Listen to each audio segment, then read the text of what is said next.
boom, bam. Boom, bam. Oh, God. It was just bop In a after cup bop with the after bop homies, after bop trying to after get bop. a little VIP down on the low key. Bam, bam, boom, bam. Decided to leave. All right, obviously. Conversation got heavy. Okay, all right. Okay, she's still going, everybody. She's still going. 12 more minutes. One of the best halftime shows ever. Maybe, Yeah. maybe, do we feel like that because last year's was such not a awesome I don't know. show? I don't No, know. it was. It was pure joy. It was dance. It was fun. It was Usher on roller skates. Even if you don't like his music, you had a great time watching that. And if you don't like his music, I feel like you don't like pop music at all because he's just perfect pop music. He really is. Like he's a jam and just an entertainer last night. So I loved the Super Bowl halftime show. Loved the special guests that came out and the short amount that they did. I honestly thought this was just a stellar performance and like executed halftime show. I really I do. wanted him to do the bird because he has this move where he does this. Oh. But I didn't see him do that. Big Mike, you know that move by Usher? No, Big it's Mike like said the, no It's to like that. the Never bird. seen He it. does the bird. But he didn't do it. But roller skates. Yeah, eight-town stomp. stomp, Eight-town okay. stomp. It was so good. It was so good. Brought out everybody we loved. We didn't get to this on the show today. Blake Shelton and Gwen Stefani singing Purple Irises. Yes, brand new song from them that they dropped yesterday, performed it live at the Super Bowl. Oh, I take it from that you loved it. There was something... I don't love the song, and I apologize if we're going to start playing it. I didn't love... My first reaction to the song was meh. And then Gwen Stefani's parts, she was like going up a note. Like the end of a lyric, she would go up with it, and it drove me nuts didn't after 3 hit, minutes. yeah. I wanted to punch my TV. Sorry, Blake and Gwen. It didn't hit, and one of the things that I think this shows is I know an artist can do any format that they want to. When you're an artist, you have the right to do what kind of music you want to do at some point if you're at that point in your career. This was not in her lane of not her past. Vocally, this was not in her lane. No. Style-wise, this was not in her lane. So it felt a little bit forced in that way, but also they're husband and wife. Maybe they just wanted to do a song together and they're rich enough and happy enough. This is just what maybe they're going to do. Stop defending it. It was garbage. Okay. Like, but I mean, that's my opinion that it was. Right, I also right, think, right. though, if this is what they're going to do, fine. I don't have to like it. You don't have to like it. Like, not at all. yeah, do your thing. It just didn't hit for me. It felt a little bit forced. Yep, me too. Oh, God. I was watching it thinking, wow, she's going to be at Coachella with No Doubt, and she's also here singing this song with Yeah. Blake Shelton. It But didn't connect for me. It would be like for me, Blake joining No Doubt. Yeah. You know, and the style and the way that they, you know, the rhythm of the song, all of those things would feel outside of his lane vocally and what he's comfortable with. So it did feel odd. I wonder if that's been discussed. Blake Shelton Oh my God. joining No Take Doubt. this pink ribbon off my eyes. I'm just full of jams today. And it's no big surprise. Remember that one, Matt? Don't you think I know? Okay. Reba. National anthem. It was just a big hug. It was so just nice. freaking nice. Wasn't it nice? It was nice. Why was it so nice? Because it's Reba, and she's like everyone's best mom, grandma. I mean, we all know Reba. She loves Estes Park. We learned that over the weekend. It's like one of her favorite places to be. And She's so she cute. just Feels good. Yeah. Yeah. She's like Trisha Yearwood. You're just That's so just a- funny. I was a just thinking hug. that. Yeah. She's a hug. I've never met Dolly Parton, and Me I would neither. have to say that would be like the pinnacle, like to meet Dolly.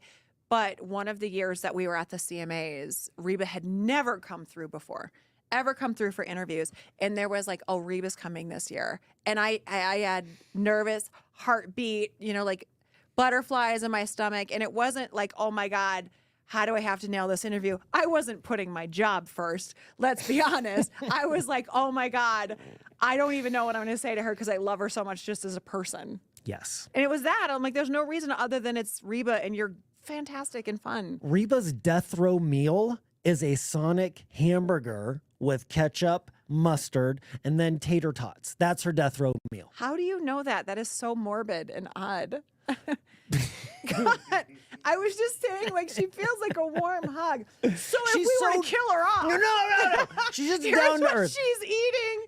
I was watching part of the 19-hour pregame show yesterday, and they did a segment with her where she went into a fishbowl and other country stars asked her questions. So she opened it up. Oh, Dierks Bentley wants to know what song of mine I would like to re-record. What song was it? It's something about a valley, like way in the 70s. Oh, okay. Something valley. And then somebody asked her, I think it was maybe Hardy, asked her what her death row meal is. God, Hardy, And lock she in. explained Why? it. Sonic hamburger with tots. And she also got a restraining order on Hardy. Did he write it in newspaper clippings? I thought it was a great what bit. would your death row meal It was a be? very cute bit. I think Reba. who else asked, I forget, but it was like a 2-minute bit and she just answered questions from other country stars. Before we switch topics on, I mean, still Super Bowl, but what would your death row meal be? It's a great question. There would be sushi involved. Oh, There would be a nice. steak involved. There would be a piece of pizza with pepperoni, pineapple, and jalapeno involved. It would be all genres. I would need one of everything. Do you get I would to need pick some that? chicken wings. Yeah. I would need some chicken wings.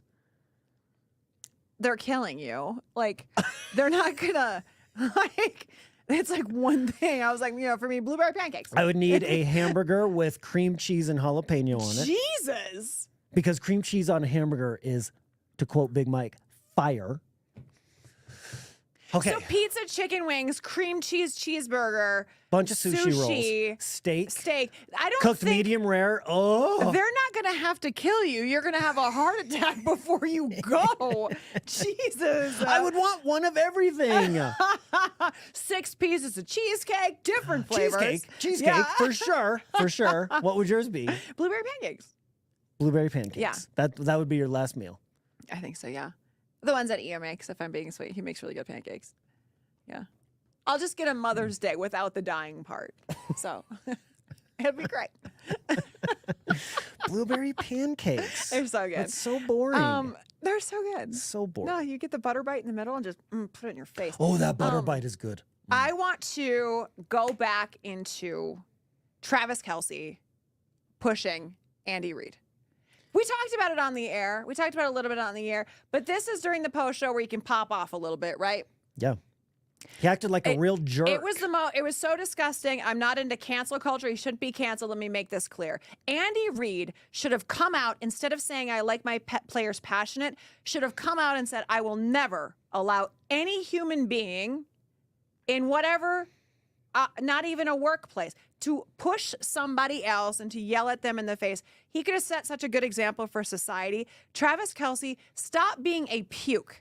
Just because you are a famous football player doesn't give you the right to do that, passion level or not. And what Andy Reid did is excused anytime somebody is aggressive or violent with passion. Not the same thing. It's not the same thing at all. I thought that was absolutely disgusting and should continue to be a topic of conversation. And Andy Reid should be held accountable for those comments too, because I thought that was so weak. The weak. lack of respect shown on that big of a platform and that big of a stage, that children who look up to Kelce because he is a football player, and we put football players on pedestals. We shouldn't, but yeah. we do. Yeah. And the kids that saw that and were like, oh, I guess I can do that to my boss. Right. Cool. Or anybody. Or anybody. Or anybody that makes you mad. And then- someone breaks up with you and you're allowed to get in their face now and scream at them because you're passionate, because you love them. Yep. It was a terrible display. And this isn't a first-time situation. This guy keeps doing stuff like that. It's like the third time in 3 months that we've Yeah. seen him be aggressive or just kind of a jerk. What's happening in his relationship with Taylor? It leads you to believe Right. that. I mean, It does, because obviously- you can speculate now, right? You can speculate on who he is as a person because this was done so 'Cause he does it a lot. internationally, publicly. yes. The other part about that is when Travis Kelce and Taylor dated, It went from I don't want to see them on the NFL to if you say you don't want to see them on the NFL, all of a sudden you don't support here's a woman showing support for her boyfriend. When did that narrative take off so fast that you became a non-supportive person of a relationship? Yeah. They put those two on a weird pedestal right away and made a narrative about she just wants to support her man. We should all celebrate this and set an example. Yeah, he did set an example. Yeah. Because a kid talks to his coach like that, his teacher like that, a girlfriend, a boyfriend like that, whoever it is. I think you did. You just made a great point in that Andy Reid should not have excused that as passion. Two different things. I can't go up to my boss and shove him. Oh, I'm just passionate about radio. Mm-hmm. No, I would be seeing the door out. And because he thought it was passion and could excuse it like that too, it's also the idea of you bullying somebody else and saying, I was just kidding. Oh, he was just kidding. Yep. He has because you thought it was passion doesn't mean someone else did. And the world saw you come up and chest bump an older man to the point where he almost knocked a clipboard out. Andy Reid, step up and be a leader on your team and say something. What the world saw was huge disrespect. Now, maybe this is their relationship. Maybe this is what they do for years. They just kind of like, maybe that's their thing, you know? But we don't know that. What we saw was disrespect. And that's what we take away from it. Mm-hmm. Aggression and disrespect, too. Yep. You know, two not separate cool, man. things that happen, being excused as passion. So not cool. Yeah, lock in a little bit on if that. I hear that you do this to Taylor Swift, we're going to have words. Don't you dare. Big Mike in the back just goes, like, that was audible. Oh. But Taylor, you are, I mean, the company you keep. I don't know. I wouldn't hate either if she said something about it. I wouldn't hate either if she, and I'm not saying she has to throw her boyfriend under the bus. I'm saying I wouldn't hate if she said, clearly he got a little worked up and, you know, like something like that because you've stood up for a lot of women. You've made donations to, you know, battered women's shelter after a lawsuit when somebody touched you inappropriately. So, like, let's not let that go. Mm-hmm. And I think it's okay to say they should be held accountable for better because we treated them all better. It's just passion. Just passionate about football. What a puke. All right, you guys. Back to Usher. Yeah, bam, Pretty goddamn music, come and get me. Yeah. So caught up, don't cut yet. Now she told me, yeah. You can cut now. You should cut now.